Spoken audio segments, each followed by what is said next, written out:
जय श्री राम दोस्तों, कैसे हैं आप सब लोग। तो आज की इस क्लास में हम लोग शुरू करने वाले हैं और पढ़ने वाले हैं formal organization and informal organization, जो कि पार्ट है, टाइप्स हैं ऑर्गेनाइजेशनल स्ट्रक्चर के। ठीक है कि जो ऑर्गेनाइजेशन होता है वो किन किन तरीक़ों का होता है। ठीक है, तो वहाँ पर दो तरीके का होता है, एक तो फॉर्मल, एक इनफॉर्मल। ठीक है, अब तक हमने जो पीछे पढ़ा, ठीक है, ऑर्गेनाइजिंग में और प्लानिंग अब तक जितना भी पढ़ा, आई होप आप सब लोगों ने बहुत अच्छे से पढ़ा होगा, समझा होगा। कोई भी प्रॉब्लम आती है तो प्लीज़ आप कमेंट कर दीजिए। ठीक है, तो चलो हम लोग शुरू करते हैं without wasting a time, let's begin.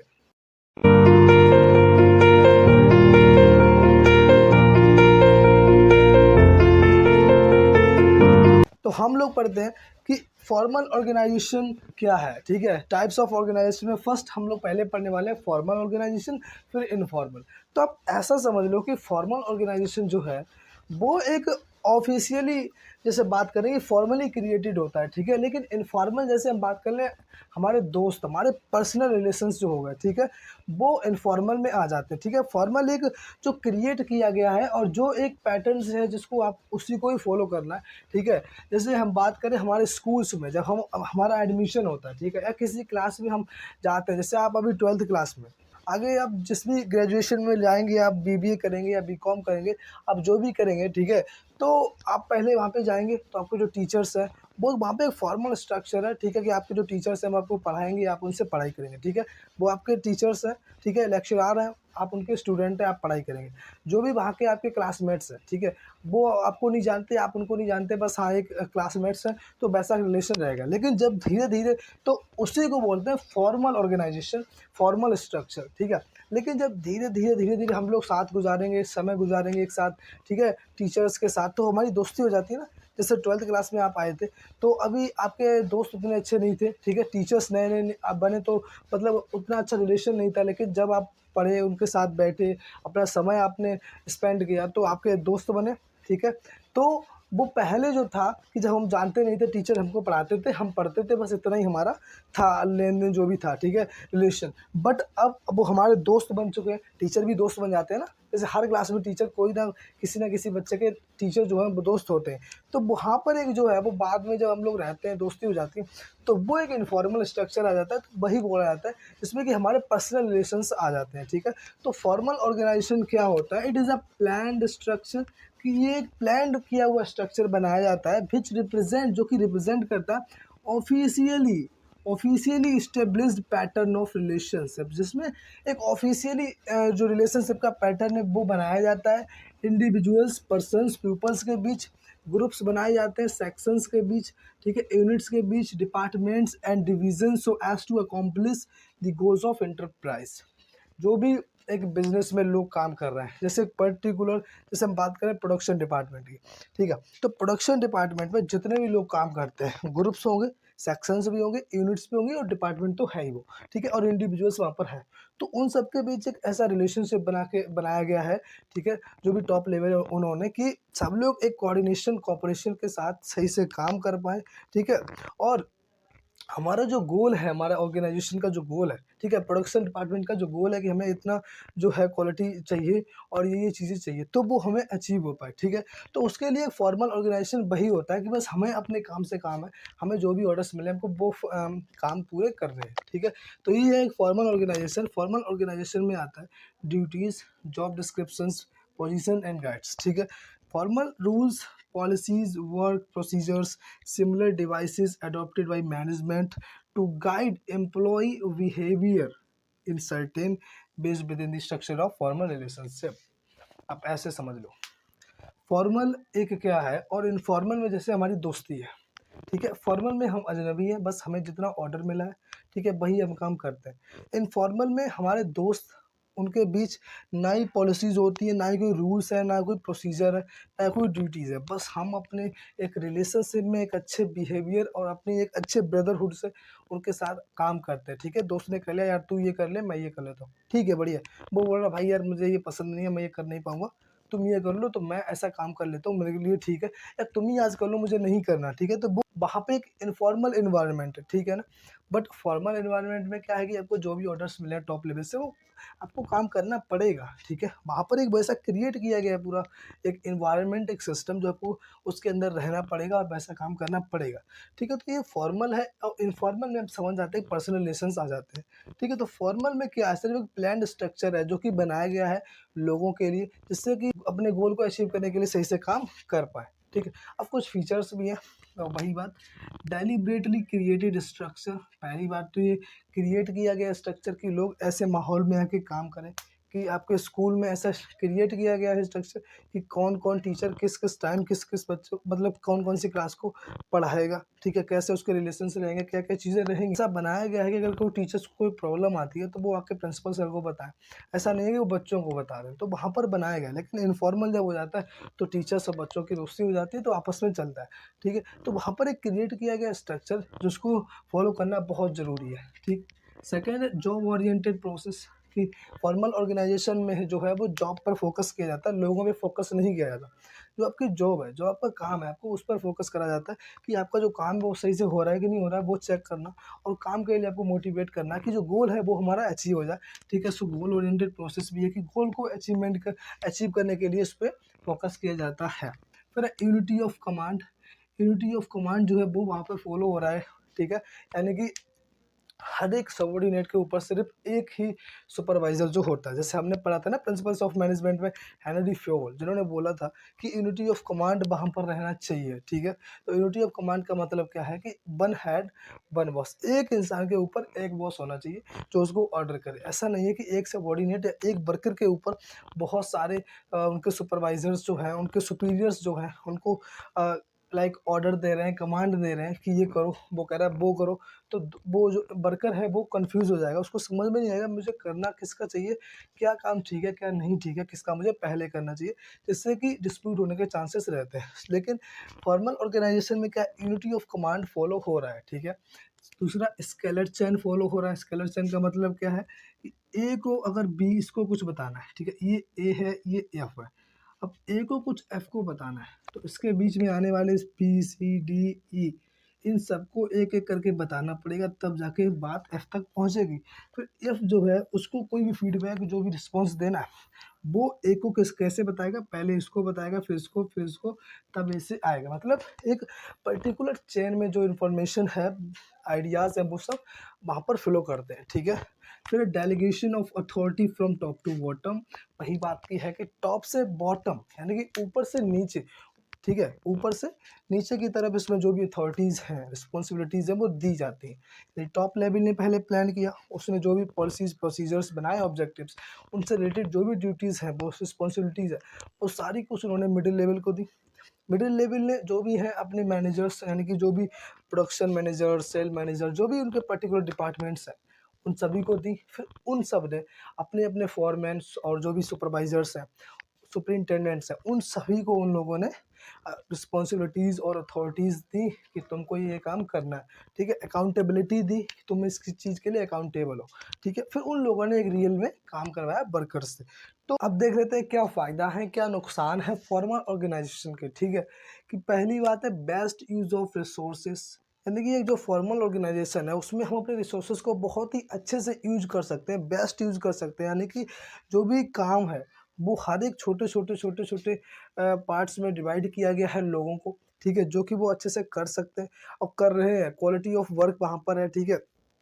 सबको बताया गया है कि तुमको क्या करना है, तुमको क्या करना है, ठीक है। हर एक इंसान अपने अपने हिसाब से अपने अपने जो उसकी ड्यूटीज़ है, रिस्पॉन्सिबिलिटीज़ है, उनके हिसाब से वो काम कर रहा है, ठीक है। तो उससे क्या है कि जो रिसोर्सेज हैं वो वेस्ट होने के उतने चांसेस नहीं होते, क्योंकि वहाँ पर एक प्रॉपर प्लान है कि कौन इंसान क्या प्रोड्यूस करेगा, ठीक है।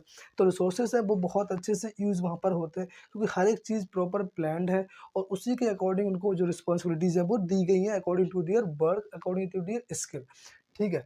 फिर उसके बाद है फीलिंग्स ऑफ कोऑपरेशन, यानी कि जो कोऑपरेशन की जो फीलिंग है, ठीक है, वो भी डेवलप होती है फॉर्मल ऑर्गेनाइजेशन से। यानी कि जो भी सुपीरियर्स हैं वो सभी अपने अपने सबॉर्डिनेट्स को हेल्प करते हैं, ठीक है, यानी कि वो जो गोल बनाया है उन्होंने उसको वो अचीव कर पाए। जो भी एक ऑर्गेनाइजेशन का गोल है वो किस तरह से अचीव होगा, वो सुपीरियर्स जो है उनको हेल्प करते हैं उनके काम में, ठीक है। और जितने भी एक पर्टिकुलर डिपार्टमेंट में जितने भी एम्प्लॉयज़ हैं, वर्कर्स हैं, वो सारे एक साथ रह के अपने काम को करते हैं, ठीक है। यानी कि आपको पता है कि कोई भी जैसे गेम होता है तो गेम को जीतने के लिए एक प्लेयर का होना बहुत इंपॉर्टेंट नहीं होता, ठीक है। जितने भी प्लेयर्स वहाँ पर हैं उन सब का कंट्रीब्यूशन है उसको जिताने के लिए, ठीक है। तो कॉर्पोरेशन जब बनाएंगे तभी तो जीतेंगे।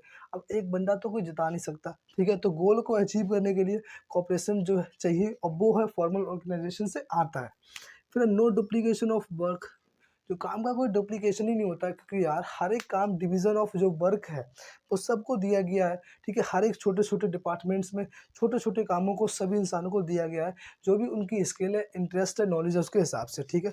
तो वहाँ पर रिसोर्सेज़ भी वेस्ट नहीं होगा, कोई डुप्लीकेशन वर्क भी नहीं होगा वहाँ पे, ओवरलैपिंग जिसे बोलते हैं वो होने वाली नहीं वहाँ पे, क्योंकि हर एक काम हर एक इंसान को आता है। मुझे पता है मुझे ये करना है तो मैं वो कर रहा हूँ, ठीक है। मुझे उसकी प अच्छी ट्रेनिंग है, सब कुछ है, ठीक है। तो मैं कहाँ वहाँ पर कैसे डुप्लीकेशन ऑफ वर्क हो सकता है?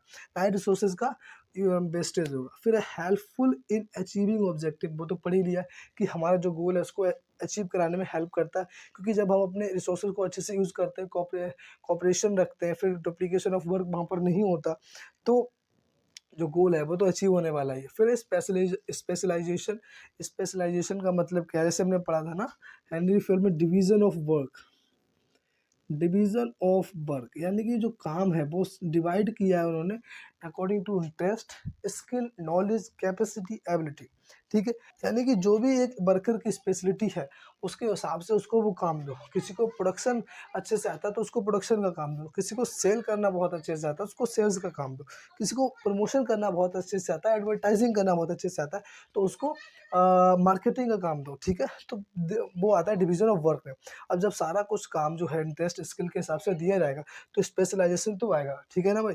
फिर डिस्ट्रिक्ट कॉन्फ्लिक्ट्स, अब लड़ाई झगड़े जो है उनको भी जो है फॉर्मल ऑर्गेनाइजेशन रिस्ट्रिक्ट करता है, उन पर एक कंट्रोल बना के रखता है, क्योंकि जो है सारे प्लान्स जो है वो बनाए गए हैं, ठीक है, कि कौन इंसान क्या काम करेगा, कौन इंसान किसकी बात मानेगा और कौन इंसान किसको ऑर्डर देगा। सारा कुछ जो प्लान है प्रॉपर प्लान्ड, जो भी रिस्पॉन्सिबिलिटीज़ ड्यूटीज़ हैं, ठीक है, जो भी अकाउंटेबिलिटीज़ हैं, अथॉरिटीज़ हैं, वो सारी कुछ एक पर्टिकुलर वे में सभी को दी गई हैं, ठीक है, डेलीगेट की गई हैं, एलोकेट की गई हैं।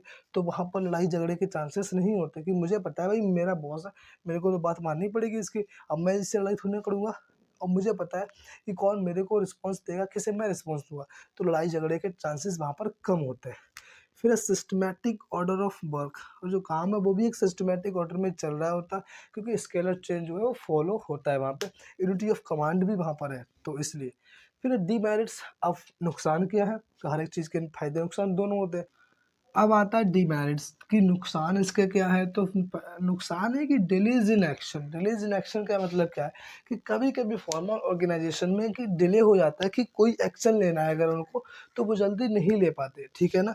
जैसे अगर हम बात करें कि जैसे कोई इंसान यहाँ पर है, ठीक है, अब उसको हाँ इस इंसान से कुछ बात करनी है, ठीक है। तो यहाँ पर जो स्केलर चेन फॉलो हो रही है ना, यानी कि इस अगर यहाँ से और इसके बीच अगर 6 लोग आ रहे हैं, ठीक है, तो अब उसको कुछ इससे बोलना है, अगर इसको कुछ इससे बोलना है, ठीक है, तो इसको अब इन सभी को बताना पड़ेगा तब बात यहाँ तक पहुँचेगी। अब उसके बाद इस इंसान को कोई रिस्पॉन्सेज़ अगर कोई फीडबैक देना है तो वो इसको बताने के लिए इन सबसे पहले मिलेगा, ठीक है, बताएगा तब यहाँ पर आएगी। यानी कि जो स्केलर चेन फॉलो हो रहा है उसकी वजह से डिसीजंस लेने में प्रॉब्लम आ जाती है, ठीक है, जल्दी डिसीजंस नहीं ले पाते। और हमें कोई इमीडिएट एक्शन लेना है तो वो हम नहीं ले सकते बिकॉज़ ऑफ स्केलर चेन। फिर delays in quick decision making, अब हमें कोई जल्दी डिसीजन लेना है तो वो भी हम नहीं ले पाते, ठीक है ना, बिकॉज ऑफ स्केलर चेन। जब हम एक स्केलर चेन को ब्रेक कर देते हैं उसे बोलते हैं गैंग प्लैंक, जब इमरजेंसी होती है तब, ठीक है। तो स्केलर चेन की वजह से जल्दी एक्शन नहीं ले पाते, क्विक डिसीजन नहीं ले पाते। फिर ignores social needs of employees, यानी कि जो एम्प्लॉई है, ठीक है, उसके सोशल नीड्स को इग्नोर करता है हमेशा फॉर्मल ऑर्गेनाइजेशन। उससे फ़र्क नहीं पड़ता कि एक एम्प्लॉय की जो सोशल नीड्स हैं, साइकोलॉजिकल फीलिंग्स हैं, वो क्या हैं, कैसी हैं, किस तरह की हैं। उसको सिर्फ़ अपने काम से मतलब है, उसको अपने गोल से मतलब है और अपने जॉब से मतलब है, ठीक है? वो सिर्फ़ एक चीज़ के लिए भागता है गोल, गोल, गोल, ठीक है? बस उसे गोल चाहिए, उसे नहीं मतलब कि क्या-क्या उसकी सोशल नीड्स हैं सोसाइटी के लिए, ठीक है? उसके एम्प्लॉइज़ और वर्कर्स के लिए। फिर रिड्यूस क्रिएटिविटी, हाँ, क्रिएटिविटी भी रिड्यूस करता है। वो आप पहले भी समझ चुके हो कि इस तरह से करता है जैसे एक सबॉर्डिनेट जो है, उसको हमेशा ऑर्डर दिए जाते हैं उसके सुपीरियर्स की तरफ से, ठीक है? उसको कभी चांस ही नहीं मिलता है कि वो भी सोच सके, कुछ समझ सके, अपने ऑर्गेनाइज़ेशन के लिए प्लान कर सके उसके गोल के लिए, ठीक है? तो उसको सिर्फ़ वो वही काम कर रहा है जो उसको ऑर्डर मिल रहा है, उसके कमांड्स मिल रही हैं, ठीक है? वो सोच ही नहीं रहा, तो अगर सोच नहीं रहा तो उसकी धीरे-धीरे क्रिएटिविटी जो है वो डिक्रीज़ हो जाएगी, ठीक है? जिस तरह का पहले वो सोचता था, अब उसे नहीं सोचने को टाइम मिल रहा, तो उसकी जो क्रिएटिविटी है वो रिड्यूस हो जाती है इसी वजह से। फिर एम्फेसिस ऑन वर्क ओनली, यानी कि जो फॉर्मल ऑर्गेनाइजेशन है, वो सिर्फ़ काम पर ध्यान देता है। पहली बात की है हमारे सोसाइटी के टुवर्ड्स भी कुछ हमारी नीड्स हैं, हमारी कुछ रिस्पॉन्सिबिलिटीज़, ऑब्लिगेशंस हैं, उससे सिर्फ़ अपने काम से मतलब गोल अचीव होना चाहिए भैया, कैसा भी हो गोल अचीव होना चाहिए हमारा बस। तो फॉर्मल ऑर्गेनाइजेशन क्या है? एक बार और समझ लो। फॉर्मल ऑर्गेनाइजेशन एक वो स्ट्रक्चर है, एक वो एनवायरनमेंट है, जो डेलिब्रेटली क्रिएट किया जाता है, एक रिलेशनशिप बनाया जाता है डिपार्टमेंट्स लोगों के बीच, जिससे कि उनका जो एक गोल है वो अचीव हो पाए, ठीक है? अब हम बात करते हैं इनफॉर्मल ऑर्गेनाइजेशन की। तो अब बात कर लेते हैं इनफॉर्मल ऑर्गेनाइजेशन की। इनफॉर्मल ऑर्गेनाइजेशन क्या है, ठीक है? फॉर्मल तो हमने पढ़ लिया, जो कि एक होता है बिजनेस या जो भी एक एंटरप्राइज है, वो उस एनवायरनमेंट को क्रिएट करता है जिससे कि सब लोग एक उस रिलेशन में चलें कि हमारा जो गोल है वो अचीव हो पाए। फॉर्मल रिलेशन बना के चलें, ऑफिशियल रिलेशन बना के चलें।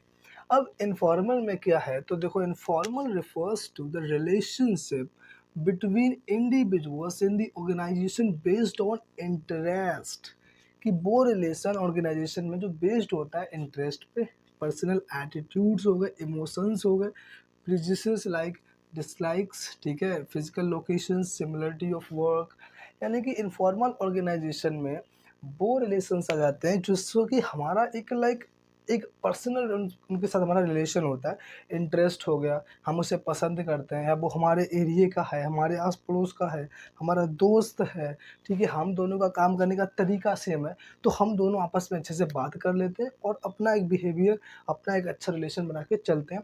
वो होता है इनफॉर्मल ऑर्गेनाइजेशन। जैसे एक ऑर्गेनाइजेशन है, उसमें वर्कर्स होते हैं, प्रोडक्शन डिपार्टमेंट जैसे ले लो, तो उसमें कुछ वर्कर्स हैं जिनका जैसे एक किसी प्रोडक्ट को बनाने में 5 लोग लगते हैं, ठीक है?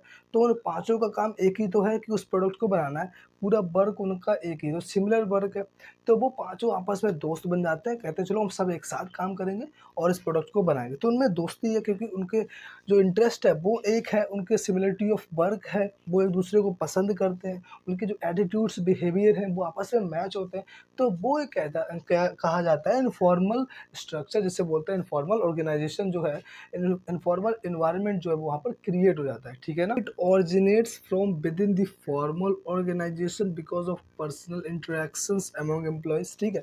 ये जो इनफॉर्मल ऑर्गेनाइजेशन है, ये कहीं जो इनफॉर्मल बिहेवियर, इनफॉर्मल की बात करें, एनवायरनमेंट जो है, वो कहीं बाहर से बन के नहीं आता, ठीक है? जो फॉर्मल ऑर्गेनाइजेशन है, वहीं से निकल के आता है, ठीक है? इसका जो ओरिजिन है वो वहीं से आता है, क्योंकि बेसिकली इसमें बात की जाती है पर्सनल इंटरेक्शन जो है एम्प्लॉइज़ का उनके बीच।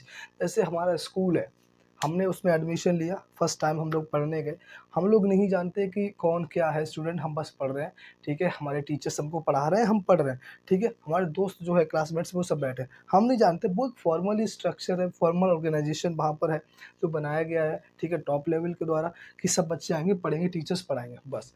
फिर जब टाइम जब बीतता चला जाता है, टाइम हो जाता है काफ़ी, 5 दिन, 10 दिन, 15 दिन, ठीक है? तो उसके बाद क्या होता है, उसके बाद फिर हम लोग एक-दूसरे को समझने लगते हैं कि यार वो बंदा ठीक है, वो लड़का ठीक है, वो सर बहुत अच्छे हैं, अच्छे से पढ़ाते हैं, उनके पढ़ाने का तरीका, वो हमारे एरिया ही में रहते हैं, हमारे घर के 5 किलोमीटर दूर वो रहते हैं, तो वो बहुत अच्छे, तो फिर हमारा धीरे-धीरे उनसे एक अच्छा रिलेशन बन जाता है, उन्हें दोस्त बना लेते हैं, तो वो वहाँ पर क्या क्या कहलाता है, वो कहलाता है इनफॉर्मल ऑर्गेनाइजेशन, ठीक है? बस आपको उतना ज़्यादा एकदम वो नहीं होना है कि आपको इसमें क्या है, इसमें क्या है, दोनों बहुत ही आसान है, ठीक है। फिर it is formed by individuals to get social and psychological needs, जो भी सोशल उनकी सोशल वैल्यूज़ हैं, सोशल नीड्स है, साइकोलॉजिकल नीड्स है, वो सारी जो बिल्डअप हो जाती है इनफॉर्मल ऑर्गेनाइजेशन में, ठीक है। फिर फीचर्स भी कुछ है, तो फीचर है it has no place in formal chart, यानी कि जो फॉर्मल स्ट्रक्चर है, फॉर्मल जो चार्ट है, जो कि एक बनाया गया है ऑर्गेनाइजेशन के द्वारा, ठीक है, कि ऐसे ऐसे काम होगा, तो उसमें इनफॉर्मल की कोई जगह नहीं है। अगर आप किसी के दोस्त हैं, अगर एक फॉरमैन अपने प्रोडक्शन मैनेजर का दोस्त है, ठीक है, या एक स्टूडेंट अपने जो टीचर है उसका वो फ्रेंड है, दोस्त है, पसंद करता है कि इनफॉर्मल स्ट्रक्चर है वहाँ पर, बट वो एक फॉर्मल में नहीं गिना जाएगा। अगर कभी कोई बात है तो टीचर जो है डांट भी सकता है, ऐसा नहीं स्टूडेंट बोल सकता है सर आप मेरे दोस्त हो, आप मुझे कैसे डांट सकते हो, नहीं, वो तुम्हारे टीचर पहले हैं, तुम स्टूडेंट हो, ठीक है, दोस्ती बाद में। तो फॉर्मल चार्ट जो है उसमें इनफॉर्मल को हम लोग नहीं करते उसमें ज्वाइन, ठीक है, कोई उसकी जगह नहीं है, फॉर्मल पहले है। फिर it is a network of personal and social relations, वही बात है, पर्सनल एंड सोशल जो भी रिलेशंस है वो इसमें आते हैं, ठीक है। इंटरेस्ट और इमोशंस की बात की गई है, लाइक्स डिसलाइक्स, फिजिकल लोकेशंस, ठीक है। It has its own rules and traditions, जो भी इसकी ट्रेडिशंस हैं, रूल्स हैं, वो अपने खुद के हैं इनफॉर्मल के, ठीक है। दोस्ती यारी जो हमारी होती है, भाईचारा होता है जिसे हम बोलते हैं ब्रदरहुड, तो उसमें जो रूल्स रेगुलेशंस है उसका ऑर्गेनाइजेशन से क्या लेना था, वो हमारे दोनों के बीच है, हम सब अपने दोस्त हैं, तो हमारे अपने ट्रेडिशंस हैं, हमारे अपने कल्चर्स हैं, दूसरों को क्या प्रॉब्लम है, ठीक है। तो जो लाइक जो फॉर्मल ऑर्गेनाइजेशन है उसको इससे कोई मतलब नहीं है, आप अपने बना के चलो, बट जो गोल ऑर्गेनाइजेशन का है वो अचीव होना चाहिए। It is based on personal attitudes, वही बात है, इमोशंस, लाइक्स डिसलाइक्स पे बेस्ड चाहिए, ठीक है। तो it provides a social satisfaction to members, तो ये वर्कर्स मेंबर्स हैं उनको एक सोशल सेटिस्फैक्शन मिलता है कि हाँ दोस्त हैं, अच्छे से काम हो रहा है, तो उनको एक लगता है अपनापन, जैसे कि वो एक सेटिस्फैक्शन जो है वो महसूस करते हैं सोसाइटी के प्रति, ठीक है। जिससे कि मतलब यार अब हम किसी ऑर्गेनाइजेशन में हैं, अकेले हैं, हमारा कोई दोस्त नहीं है, अब यार उतना अच्छा फिर मन नहीं लगता काम करने का, ठीक है। लेकिन जब हमारे बहुत सारे दोस्त बन जाते हैं तो एक अपना भाईचारा और बढ़िया लगता है, ठीक है, जिससे कि हम अच्छे से काम करते हैं, सब एक साथ काम करते हैं, ठीक है, तो सोशल सेटिस्फैक्शन मिलता है वहाँ पर। फिर it is an integral part है of total organisation and the management can't eliminate it, यानी कि जो फॉर्मल ऑर्गेनाइजेशन है, जो एक ऑर्गेनाइजेशन है उसका एक इंटरनल पार्ट है ये इनफॉर्मल ऑर्गेनाइजेशन, ठीक है, क्योंकि पहले फॉर्मल आता है फिर इनफॉर्मल आता है, तो फॉर्मल का एक इंटरनल पार्ट है ये इनफॉर्मल ऑर्गेनाइजेशन, बट मैनेजमेंट जो है वो इसको एलिमिनेट नहीं कर सकता, वो ख़त्म नहीं कर सकता। अगर स्कूल है, जैसे हमारी दोस्ती है टीचर्स और प्रिंसिपल सर की दोस्ती है, ठीक है, वो बात अलग है, लेकिन फॉर्मल रिलेशंस पहले हैं। अब अगर कोई और इंसान चाहे, जैसे चेयरमैन वगैरह हो गए, वो चाहे कि दोस्ती ख़त्म करो, वो नहीं कर सकते, वो उनकी अपनी पर्सनल है भाई। हमारा जो काम है एक फॉर्मली ऑफिशियली जो वर्क है वो हो रहा है, ठीक है, तो एलिमिनेट नहीं कर सकते। So it is an integral part, management के अंदर है, ये बिजनेस के अंदर है, बट वो उसको ख़त्म नहीं कर सकता, ठीक है। तो ये थे फीचर्स और ये थे डिफिनेशन। अब हम लोग पढ़ लेते हैं merits and demerits of informal organization. अब देख लेते हैं merits and demerits of informal organization, ठीक है, कि नुकसान और फ़ायदे क्या हैं। तो पहली बात ये है कि complete task faster than formal organization, यानी कि जो टास्क है, जो भी टारगेट्स मिले होते हैं हमको, गोल जो हमारे ऑब्जेक्टिव्स जो हैं, वो इनफॉर्मल ऑर्गेनाइजेशन से फॉर्मल के कंपैरिजन में जल्दी कंप्लीट हो जाते हैं, क्योंकि यहाँ वहाँ पर एक अच्छा रिलेशन होता है, सब लोग कोऑर्डिनेशन एंड कोऑपरेशन के साथ बहुत ही अच्छे से कंट्रीब्यूट करते हैं उस गोल को अचीव करने के लिए, ठीक है। तो वहाँ पर जो फॉर्मल ऑर्गेनाइजेशन है ना, वो कभी कभी लेट हो जाता है बिकॉज ऑफ क्विक डिसीजन नहीं ले पाते, ठीक है ना, क्विक एक्शंस नहीं ले पाते। तो उन प्रॉब्लम्स की वजह से जो इनफॉर्मल ऑर्गेनाइजेशन है उसका कम्युनिकेशन जो है वो बहुत ही फास्टर है, तो ठीक है। तो complete task faster than formal. फिर remove the weakness of formal structure, जो वीकनेस है फॉर्मल स्ट्रक्चर की, जैसे बात की यूनिटी ऑफ एक्शन की, यूनिटी ऑफ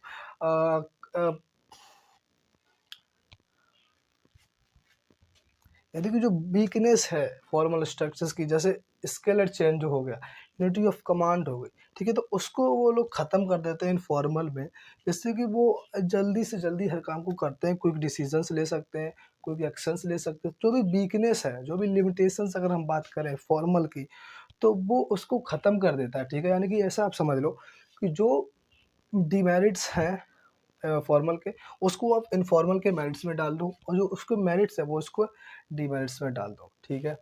फिर है provide emotional support for employees. अब इमोशनल सपोर्ट जो है एम्प्लॉयज़ को मिलता है, कभी-कभी कोई जो एम्प्लॉयी है वो डिमोटिवेट हो जाता है तो उसके दोस्त जो है वो उसको मोटिवेट भी कर देते हैं। कोई डिप्रेशन में चला जाता है तो उसको जो है मोटिवेशन देते हैं। दैट वाज़ कि यार एक इमोशनल सपोर्ट मिलता है एम्प्लॉयज़ को, ठीक है। Allows more flexibility and creativity. Flexibility बहुत है उसमें कि हर एक बंदा जो है डिसीज़न ले सकता है, प्लान कर सकता है अपने मैनेजमेंट के लिए, जिससे कि उसकी क्रिएटिविटी बढ़ती है और फ्लेक्सिबिलिटी उसका जो है एनवायरनमेंट में रहता है कि हर एक चेंजेस को वो ईज़िली ले सकते हैं, अडॉप्ट कर सकते हैं। फिर recognise talented workers as there leaders, यानी कि जैसे हम हमारे क्लास में, जैसे आपके क्लास में, आपकी क्लास 12th में हो, तो आप सब एक ग्रुप के साथ पढ़ाई करते हो, ठीक है? आप सबके साथ एक दोस्ती और भाईचारे का जो है एनवायरनमेंट है वहाँ पर, ठीक है? फिर यार आप लोग ये भी जानते हो कि कौन बंदा किस तरह का है, किस तरह का एटीट्यूड है, क्या है, ठीक है? तो वहाँ पर वो क्या है कि एक इन्फॉर्मल ऑर्गेनाइज़ेशन है, इन्फॉर्मल स्ट्रक्चर है आपके क्लास में, ठीक है? तो जब बात होती है ना कि मॉनिटर बनाते हैं कि चलो क्लास का मॉनिटर कौन होगा जो पूरी क्लास को देखेगा, हैंडल करेगा, ऑब्ज़र्व करेगा। तो आप ही लोग उसको चुनते हो कि सर ये बंदा बहुत अच्छा है, ये जो लड़का है बहुत अच्छा है, इसकी जो भी क्विक डिसीजंस ले सकता है, क्रिएटिव है, इंटेलिजेंट है, ब्रिलियंट है, सब कुछ इसके अंदर है, तो ये लीडर बना दो। तो कैसे ये आपने फाइंड किया? आप उसको पहले से जानते थे ना, आप उसको पसंद करते थे ना, आप उसको सब कुछ जानते हो, उसका एटीट्यूड, बिहेवियर कैसा है। तो ये क्या एक इन्फॉर्मल ऑर्गेनाइजेशन है, तो इन्फॉर्मल ऑर्गेनाइजेशन जो है, वो जो ग्रुप्स होते हैं, तो जो वर्कर्स होते हैं, उनके लीडर्स बनाने के लिए वो उनको रिकॉग्नाइज़ करता है कि हाँ, ये जो है वर्कर ये लीडर बन सकता है हम लोगों का, ठीक है। फिर helps in solving problems of members. अब जो मेंबर्स होते हैं उनको भी उनके सुपीरियर्स होते हैं वो सॉल्व करते हैं प्रॉब्लम्स अपने मेंबर्स के, अपने सबॉर्डिनेट की हेल्प करते हैं, ठीक है। जैसे टीचर्स हैं, अगर आपके एक दोस्ती है आपके टीचर के साथ, जैसे हमारे मैथ्स के सर हैं, अब हो जाती है दोस्ती मैथ वाले सर से तो ज़रूरी हो जाती है, ठीक है। तो मैथ वाले सर हैं उनसे हमारी दोस्ती हो गई बच्चों की, ठीक है। तो कोई प्रॉब्लम आ गई तो वो बता देते हैं कि सर ऐसा नहीं बच्चों ऐसा नहीं ऐसा होगा, ये वाला क्वेश्चन ऐसा है। कभी भी आपको बता सकते, तो क्या आपकी जो प्रॉब्लम्स है वो सॉल्व आउट कर देते हैं, ठीक है। बट अगर आपकी दोस्ती नहीं है तो बस वो एक बार पढ़ा देते हैं और आपसे चिड़े-चिड़े रहते हैं, इरिटेट होते रहते हैं। तो वहाँ पर एक मतलब आपको एक कोई वो सॉल्यूशन नहीं मिल पाएगा किसी भी चीज़ का। आपका जो वो एनवायरनमेंट है वो नेगेटिव में चला जाएगा, ठीक है ना? तो आपको एक दोस्ती बना के चलनी है, भाईचारा जो है, एक अच्छे रिलेशंस बना के चलने हैं, वही आता है इन्फॉर्मल ऑर्गेनाइज़ेशन में। अब कुछ नुकसान भी इसके जैसे हो गए, तो जैसे कि रूमर्स जो होते हैं, स्प्रेड ऑफ रूमर्स। रूमर्स जैसे हम बोल लेते हैं कि अफ़वाह होगी, अफ़वाहें फैलने के चांसेस बहुत रहते हैं, ठीक है? जैसे क्लास में आप देखो कोई दोस्त वगैरह होते हैं, तो कभी कोई जैसे एक लड़का है या कभी-कभी को किसी को लड़के के साथ बैठा मिल गया, उसने 1 मिनट बात कर ली, हैं? या फिर उसने कॉपी ले ली, तो और लोग क्या अफ़वाहें फैला देते हैं कि वो है चल रहा है कुछ है, तो वो क्या है वो र्यूमर्स है, ऐसा होता नहीं, फिर वो धीरे-धीरे पूरे स्कूल में फैल जाता है। या कोई किसी का कुछ नाम रख ले, छोटा-सा वो सबके में फैल जाता है, वो क्या एक अफ़वाह है। तो र्यूमर्स फैलने के बहुत चांसेस रहते हैं यहाँ पर इनफॉर्मल में। फॉर्मल में ऐसा कुछ नहीं है, वो सब अपने हिसाब से काम करते हैं बस। Don't have systematic working structure. अब जो वर्किंग स्ट्रक्चर है, काम करने का तरीका है, स्ट्रक्चर है, वो उसका उनका एक सिस्टमैटिक वे में नहीं होता, ठीक है? दोस्ती में कौन-सा सिस्टमैटिक चलने वाला है, ठीक है? तो सिस्टमैटिक वे में वहाँ पे काम नहीं होता है, ठीक है? फिर support individual interest over organisational interest, ये बहुत इम्पोर्टेंट बात है कि हमने पढ़ा है, हेनरी फ्योल ने बताया था कि हमको ऑर्गेनाइज़ेशन के इंटरेस्ट को पहले लेके आना है, ऑर्गेनाइज़ेशन का जो गोल है, ऑब्जेक्टिव है, उसको पहले लेके आना as compare to our interest, यानी कि इंडिविजुअल इंटरेस्ट। हमारा जो गोल है, हमारा जो एम है, वो बाद में रखना है, पहले हमें ऑर्गेनाइज़ेशन को लेके चलना है। पढ़ा था ना हेनरी फ्योल में, ठीक है? तो यहाँ पर जो है वो अलाउ नहीं होता है, ठीक है? यानी कि जो इन्फॉर्मल में सब क्या सोचते हैं कि हमारा जो है, हमारा काम हो जाए, हमारा काम हो जाए। दोस्ती में तो सब अपना ही सोचते हैं ना, कौन सोचता है ऑर्गेनाइज़ेशन का, ठीक है? तो यहाँ पर इंडिविजुअल इंटरेस्ट है, वो पहले आ जाता है, पहले लोग समझ लेते हैं, उसको पहले सपोर्ट करते हैं as compare to organisational interest. अब बात ये आती है गोल कॉन्फ्लिक्ट की। गोल कॉन्फ्लिक्ट के लिए भी लड़ाई झगड़े होने लगते हैं कभी-कभी, क्योंकि इन्फॉर्मल जो है वो फॉर्मल से ही निकल के आया है। तो कभी-कभी क्या होता है कि ऐसी हमारी एक्सपेक्टेशंस आइडियाज़ हो जाते हैं जो कभी कभी मैच नहीं करते, ठीक है, एक या दूसरे बंदे के बीच। तो वो इनफॉर्मल से हट के फॉर्मली में चला जाता है, ठीक है ना, फॉर्मल में चला जाता है कि नहीं अब तो ये सही है, दोस्ती के भाव से ये ठीक था बट अब ये सही है रियल में। तो वहाँ पर लड़ाई झगड़े होने के चांसेस बहुत रहते हैं। सब अपने अपने गोल के लिए भागते हैं। 5 दोस्त हैं, वो कह रहा है यार मेरा काम पहले हो जाने दो, आपको बाद में कर लेना। वो कह रहा है नहीं पहले मैं करूँगा। तो वो एक इनफॉर्मल है, तो वहाँ पे लड़ाई झगड़ने के चांसेस बहुत ज़्यादा रहते हैं। फिर मे ब्रिंग्स नेगेटिव रिजल्ट्स भी, नेगेटिव रिजल्ट्स भी इसी वजह से मिल जाते हैं कि लड़ाई झगड़े होते हैं। तो काफ़ी सारे जो चेंजेस होते हैं, ठीक है, उनको इजीली इम्प्लीमेंट नहीं करा सकते, रूल्स रेगुलेशन से वो फॉलो नहीं होते, तो जो है नेगेटिव रिजल्ट्स मिल जाते हैं। तो गाइस ये था merits and demerits of informal organization. अब मैं एक चीज़ बताता हूँ आपको, ये जो चीज़ें हैं इस पूरे ऑर्गेनाइजिंग के चैप्टर में आपको सिर्फ 2 चीज़ें याद रखनी है। पहला है टाइप ऑफ ऑर्गेनाइजेशनल स्ट्रक्चर, फिर है टाइप्स ऑफ ऑर्गेनाइजेशन, ठीक है। यानी कि बात करें डिविजनल एंड फंक्शनल स्ट्रक्चर की, और दूसरी बात करें तो फॉर्मल और इनफॉर्मल की, ठीक है। तो आप इनको दोनों को अच्छे से पढ़ लेना, इनके फीचर्स, मेरिट्स, डीमेरिट्स सब कुछ। दोनों 5-5 नंबर 5 मार्क्स में आते हैं, ठीक है। आपको अच्छे से पढ़ना है, हर एक एग्ज़ाम में आता है। या तो ये आएगा इनफॉर्मल या फॉर्मल, या तो वो आएगा डिविजनल या फंक्शनल, और दोनों 5 नंबर में ही आते हैं। ऐसा नहीं है कि 2 या 3 में आ गए। तो इसमें सही से पढ़ लेना, डिफ़िकल्ट नहीं है, डेफिनिशन समझ जाना, ठीक है। सिर्फ डेफिनिशन समझ लेना, उसके बाद जो फीचर्स हैं वो अच्छे से पढ़ लेना। मैं बोलता हूँ आपको फीचर्स अच्छे से पढ़ लेना। फीचर्स पढ़ लिए तो ये भी बना लोगे, मेरिट्स डीमेरिट्स भी बना लोगे, डेफिनेशन भी निकाल लोगे, ठीक है। तो गाइस ये था इनफॉर्मल एंड फॉर्मल स्ट्रक्चर।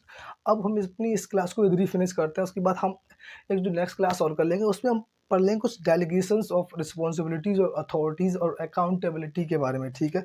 तब तक के लिए हम लोग चलते हैं। आई होप आप सबने बहुत अच्छे से पढ़ा होगा।